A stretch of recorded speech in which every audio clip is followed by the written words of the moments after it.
గుంటూరు జిల్లా తాడేపల్లిలోని కేఎల్ యూనివర్సిటీలో 3 శాటిలైట్లను ప్రయోగించారు. యూనివర్సిటీ విద్యార్థులు, అధ్యాపకుల ఆధ్వర్యంలో రూపొందించిన జాక్ కేఎల్ శాట్ 2, కాన్సాట్ శాటిలైట్లు నింగిలోకి దూసుకువెళ్లాయి. కేఎల్ శాట్ 2ను డ్రోన్ సాయంతో ప్రయోగించారు. లాంచ్ ప్యాడ్గా గ్రీన్ ఫీల్డ్ క్యాంపస్లోని క్రికెట్ మైదానాన్ని ఉపయోగించారు. ఈ కార్యక్రమంలో కేంద్ర మంత్రి Bhupathiraju Srinivasa Varma, AP deputy speaker Raghurama Krishnam Raju పాల్గొన్నారు. జాక్ ఉపగ్రహం గాలి నాణ్యతపై పరిశోధనలు చేయనుంది. Satellite launchings and how to utilize the technology for the all the students in the study of KL SAT 2, which was launched half an hour back.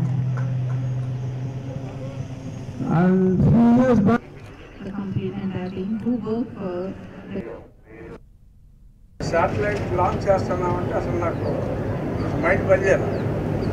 Satellite launching ఏంటి, యూనివర్సిటీలో satellite launching ఏంటంటే ఏం satellite, నిజం శాటిలైటా లేకపోతే ఏమన్నా ఏదో hot air balloon లాగా అసలు ఏంటి శాటిలైట్ ఏంటి అని అంటే ఆయన చెప్పిన తర్వాత నేను గూగుల్లో చూసా.